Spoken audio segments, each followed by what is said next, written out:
बिस्मिल्लाहिर्रहमानिर्रहीम, अस्सलाम वालेकुम। मैं हूं सभी काज़मी, आप देख रहे हैं फेसबुक और यूट्यूब। आज 15 तारीख है नवंबर। आपको पता है हफ्ते का ये बड़ा अहम दिन है, नवंबर का महीना भी है। अहम खबरें भी आपके सामने रखनी है, सफ़र भी चल रहा है। इसराइल की जो बादशाह अब्दुल्ला के ज़रिए उर्दन के 2 दिन के पाकिस्तान के दौरे में इंतहाई अहम मामलात में इब्राहिम अकॉर्ड, मोहम्मद बिन सलमान की मुलाकात से पहले क्या मामला हुआ है और मकबूजा कश्मीर में 5 फौजी एक्सफरान की जो पुलिस स्टेशन पे हमला हुआ दिल्ली धमाके के बाद, बहुत बड़ा मामला। श्रीनगर जम्मू कश्मीर के हालात इंतहाई ख़राब है। फॉल्स फ्लैग ऑपरेशन या जेन्युइन थ्रेट। सुहेल अफरीदी ने भी ISF का जो खिताब, धुएंधार खिताब है तो कहूँगा, परखचे उड़ा दिए। नौजवानों को तैयारी का हुक्म दिया। डीचओ की कॉल का बात की। ड्रोन हमलों में जख्मियों की इयादत पर भी इस्टेब्लिशमेंट को पैगाम दिया। और आज बड़ा जलसा भी लोदेर में। और फील्ड मार्शल के जो इख्तियारात बढ़ाए गए, 1 यूनिट लागू करने का अयूब खान वाला प्लान कैसे चल नहीं सकता। 27वीं तरमीम में नए वज़ीर आज़म का भी पीपल्स पार्टी नाम दे रही है, अदम एतमाद लाने का ऐलान भी कर रही है। और 27 के बाद जो 28वीं तरमीम है उसमें भी एक और चीफ की एक्सटेंशन और खुदा न खास्ता पाकिस्तान के 14 टुकड़े करने की कोशिश। और 11 मजीद जजेस के बाद आज बड़ा इस्तीफ़ा आ चुका है। एक और भी फुल कोर्ट का इजलास भी, जजेस की साफ इनकार उसमें शिरकत का। और खैबर पख्तूनख्वा के निगरान वज़ीर आला को भी जज का ओहदा दिया गया। आईने तहफ़्फ़ुज़ पाकिस्तान सड़कों पर आएगी या नहीं, ये बड़ा अहम मामला है। जनरल फैज़ का मामला भी फील्ड मार्शल के व्हाट्सएप ग्रुप्स में इस वक्त जो पाकिस्तान में जारी हुआ है फैसला, वो भी आपको बताऊं। और मशहूर आलम दीन मंजूर मैंगल साहब, उन्हें एजेंसियों ने गिरफ्तार किया है, नामालूम मकाम पर मुंतकिल किया है, उनकी भी तफसील आपके सामने है। लेकिन जो सबसे बड़ा जो आज ड्रॉप साइट का इंकशाफ, जो लीक्स, ताज़ा तरीन ईमेल्स की ट्रेल कि इमरान खान की हुकूमत मोसाद और CIA के एजेंट कैसे गिरा रहे थे, और ये इल्ज़ामात इमरान खान पर लगाने की इन्होंने जो बारीक वारदात भी की आज, वो भी आपके सामने रखना बड़ा ज़रूरी है। और ये जो ताज़ा तरीन, बल्कि अभी खबर एक और, लाहौर हाई कोर्ट के जस्टिस शम्स महमूद मिर्ज़ा ने जो इस्तीफ़ा दिया है वफाकी आइनी अदालत को, आपको पता है ये 4 नई अदालतें बनाने की कोशिश, इस्लामाबाद की अदालतों को खाली करवाया जा रहा है। जस्टिस अमीनुद्दीन का ओहदा आपको पता है हो चुका है, उसमें और भी बहुत सी चीज़ें। लेकिन अदलिया को मुकम्मल तौर पर जो पैकिंग है ताकि मज़ीद जजेस के जो इस्तीफ़े हैं उसकी जगह पर दूसरे जज फ़ौरन लगा दिए जाएँ, ये सुप्रीम कोर्ट, हाई कोर्ट समेत पूरे का पूरा एक निज़ाम आपको पता है लपेटा जा रहा है। खैबर पख्तूनख्वा में जहाँ ड्रोन हमला हुआ था, 4 अफराद ज़ख्मी हुए थे, उसमें सुहेल अफरीदी ने जो जलसा आम में FIR काटने का ऐलान किया, वो भी इन्हें इसीलिए ख़तरा था कि ये अदलिया नहीं कर सकती। वहाँ पर जो अभी बड़ी तादाद में लोग पहुँचना शुरू हो गए हैं। योम तहसीस का अगर सुहेल अफरीदी का पैगाम देखें और मौजूदा जो इस वक्त सिचुएशन देखें, लोरालाई के जलसा देखें, इसमें इस हफ्ते में ऐलान मुतवक्के है कि आना चाहिए। अब इस वक्त तहरीक इंसाफ के 2 ग्रुप्स में जो मुफाहमत ग्रुप है, देखिए वो इस वक्त एक नए नारे पर भी काम कर रहे हैं कि जी हमारा फ़ौज से कोई झगड़ा नहीं, फ़ौज से हम और फौज एक है, इस तरह की जो बातें वो कर रहे हैं। और ये आपको तहरीक इंसाफ की क़यादत की अहम रहनुमाओं में भी नज़र में आएंगे। कुछ पार्टी छोड़कर जाने वाले ये सारे मिलकर नारा लगाते हुए, क्योंकि ये पिछले काफ़ी अरसे से जो इन पर दबाव डाला जा रहा था, पैगाम दिया जा रहा था कि इमरान खान को रिहा करवाने का एक ही तरीका है इनके साथ कि फ़ौज के साथ मुफाहमत करें। लेकिन ये असल में मुफाहमत नहीं है। ये बिल्कुल जिस तरह मुफाहमत होता है बातचीत या गुफ्तगू शनीद का मामला शुरू होना, यहाँ पर हाथ पाँव काट के इक़्तिदार लेने की बात सर शहबाज शरीफ ने किया। कुछ ऐसे लोग कर रहे हैं कोशिश बीच में जो आर्मी चीफ को, और जानते हैं कि मौजूदा फॉर्म 47 की हुकूमत जो अपना इक़्तिदार मजबूत कर चुकी है, और तहरीक इंसाफ की ख़ासतौर पर तहफ़्फ़ुज़ आइन के पास जो आइन मूवमेंट है, इनके पास अभी तक कौमी असम्बली और सेनेट में इस्तीफ़े देने के अलावा, एहतजाज रिकॉर्ड करवाने के अलावा, तहरीक को पूरे पाकिस्तान में चलाने, नई बॉडीज़ बनाना, इंतखाब, नई नौजवान क़यादत सामने लाना, जिसमें जैसे भी खैबर पख्तूनख्वा में आपने देखा सुहेल अफरीदी हैं या बाकी की सारी टीम है, इस तरह के मामलात में तेज़ी लाना ये 6-7 दिन में, क्या ये मुमकिन है? क्या हमें ये चंद इमरान खान से मुलाकातों के फ़ौरन बाद नज़र आएगा, या क्या मुलाकात भी होने देंगे नहीं? क्योंकि 27वीं तरमीम के बाद अदलिया के जितने भी केसेस हैं उसमें इमरान खान की तरफ से पेश ना होने का भी आ सकता है मामला। मुल्क की तहरीक तमाम लवाज़मात जो पूरे हैं वो भी लाए अमल सामने खुल के आ सकता है। क्योंकि जो ताकत इस वक्त तहरीक इंसाफ के कैंप में नौजवानों की वजह से नज़र आई है, जिसमें आप देखें इंसाफ स्टूडेंट फेडरेशन इस वक्त बाकायदा तौर पर अगर कहा जाए कि पार्टी की क़यादत संभाल चुकी है, जो बड़े उहदों पर, ये इनकी 18वीं योम तासीस के मौके पर नौजवान नस्ल की जो मैंने देखी जद्दोजहद, उनमें मुझे लग रहा है कि अब साबका क़यादत जो है ना वो अब पीछे बैकफुट पे जा रहे हैं। असल बेनिफिशरी हैं भी नौजवान। और ये जो इस वक्त पाकिस्तान को आइन, कानून, जमहूरियत से ज़्यादा वो ज़रूरत है इन नौजवानों की, ताकि ये बड़े बड़े फैसले कर सके। मसलन देखें सुहेल अफरीदी ने 2 बड़े फैसले किए, एक 9 मई रेडियो पाकिस्तान की इंक्वायरी। अब इसमें देखें इंक्वायरी में से कोई निकला सारा इदारे में तो 9 मई को तो बयानिया ख़त्म। अली मीन गल्ला पर जुडिशल इंक्वायरी इसीलिए नहीं होने दे रहे थे, ना उसमें दिलचस्पी ले रहा था। दूसरा खैबर पख्तूनख्वा में जो काला कानून 3 MPO समेत मुखालफिन को अगवा करने वाला, वो ख़त्म किया गया। अब ये 2 मामलात बज़ाहिर आपको बड़े मामूली नज़र आएंगे, लेकिन ये वो मामलात जो इस्टेब्लिशमेंट के बराह रास्त मामले में जाते हैं। अब इसी सूरत हाल में ये जो अभी लीक्स का मामला सामने आया है, ये जो द इकोनॉमिस्ट में इमरान खान और बुश बीबी के खिलाफ फिर आर्टिकल छपवाया गया, ये दोनों मामला जो है वो आपको समझना बड़ा ज़रूरी है कि ये आर्टिकल जो इकोनॉमिस्ट में लिखा गया और ये जो जेफरी एप्स्टीन की जो फाइल्स का तहलका मचा और ये कौन शख्स है और ये सारा मामला आगे जुड़ता क्या। देखिए जेफरी एप्स्टीन ब्रिटिश बैंकर जो इसराइल का अंडर कवर एक सफारतकार था, बेतहाशा दौलत। इसके बाद 2024 में इसकी फाइल सामने आई कि इसके पास दुनिया के ताकतवर तरीन रहनुमाओं को, डोनाल्ड ट्रंप समेत उन लोगों के जो जहां मोसाद ने अपने मोहरों के ज़रिए इन नौजवान बच्चियों वाले केस जो होते हैं उनमें फंसाया। ये पूरी ब्लैकमेलिंग एक आलमी नेटवर्क है। उसमें दुनिया के बड़े बड़े सीनियर सदर, उनके सेनेटर्स और मतलब उनके घरों के जहाज़ों के ट्रैक रिकॉर्ड उसके घर पहुँचे नहीं था, क्योंकि बिजली के बिलों के मतलब एक एक चीज़ के पास मौजूद थी। और फिर वो बच्चियाँ भी बहुत सारी सामने आई। तो ये एक बहुत बड़ा मामला, इतना बड़ा मामला कि आप समझ लें ईरान की बमबारी से ज़्यादा बड़ा मामला जो अमेरिका ने किया।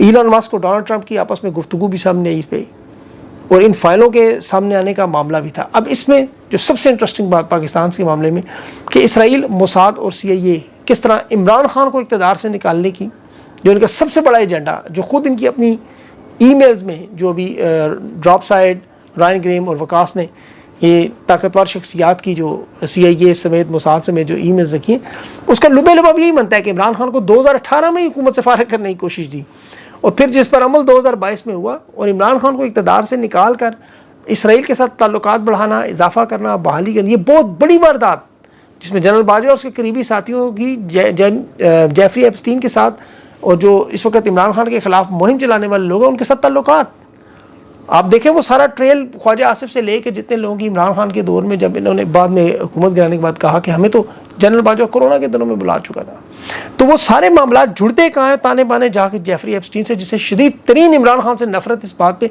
कि ये एक इस्लाम पसंद बना है। उसने इतना खुल के साफ उन ईमेल्स में लिखा, शदीद नफरत का इजहार किया। वो चूंकि मोसाद का एजेंट था और इसराइल में आपको पता है इमरान खान से शदीद नफरत की जाती है। ये किसी सूरत में इमरान खान को इक़्तिदार में आने के लिए लाने के लिए तैयार नहीं। और ये उसने लिखा कि इस्लाम पसंद शख्स है। फिर उसने उसे शी जिनपिंग, मोदी, प्यूटन से भी खतरनाक, इमाम खमीनी से भी खतरनाक बंदा करार दिया। अब पाकिस्तान में इकोनॉमिस्ट में कॉलम लिखने वाली 2 खवातीन, बुशरा तस्कीन और एवन जॉन्स। अब बुशरा तस्कीन साहबा की आप देखें CEO हैं किस कंपनी की, बरतानवी मुसन्निफ थे। उन्होंने पूरा आर्टिकल लिख दिया जेफरी एप्स्टीन के मामले को किस तरह ट्विस्ट दिया। इन्होंने जो पूरा आर्टिकल छाप दिया द इकोनॉमिस्ट में इसराइल के हवाले से, इसमें इन्होंने, जिन्हें पता है पसे पर्दा डिप्लोमेसी, सियासी सरगर्मियाँ भी जारी हैं और एक बड़े अरसे से जनरल बाजवा के दौर से चल रही हैं और अब तो फील्ड मार्शल के दौर में ये चौथे गियर में जा चुकी हैं।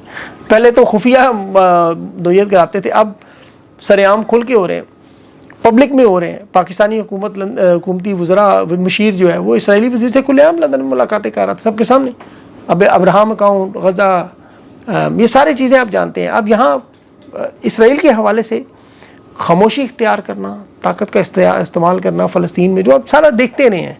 अब इस सूरत हाल में अब्दुल्ला शाह उर्दन के जो सदर हैं वो आ रहे हैं और इनके इसराइल के साथ बड़े करीबी सफारती और सिक्योरिटी इंटेलिजेंस ताल्लुकात हैं, बल्कि मशरिक़ वस्ता में जितने भी खुफिया मुज़ाकरात हैं वो उर्दन के ज़रिए होते हैं। और उसमें पाकिस्तान और इसराइल के दरमियान जो खामोश राब्ता हुआ था उसमें भी एक मैसेंजर का किरदार। और ये मामला क्यों इतना है, मैं देखिए इसकी छोटी सी पहले दलील अब ये सुने। जो इमरान खान और बुशरा बीबी की गिरफ्तारी हुई थी, फिर इमरान खान को जो रसाई नहीं दी जा रही, जेल में सख्तियाँ हो रही हैं, फिर मौजूदा अदालती निज़ाम जिस तरह मामला सारे के सारा बिगड़ा, ये असल में वही बैन अवी साजिश है जिसके खुफिया नेटवर्क के माली मुफादात, जिसमें मोसाद से ये CIA जैसे ये तमाम एप्स्टीन केसेस इस तरह के मामला बनाते हैं। पाकिस्तान में भी जो लाबी इमरान खान की कमी देखे, मखसूस कंट्रोल से उन्होंने सियासी ढांचा बना के एक मुनज़्ज़म तरीके से मुहिम चलाई।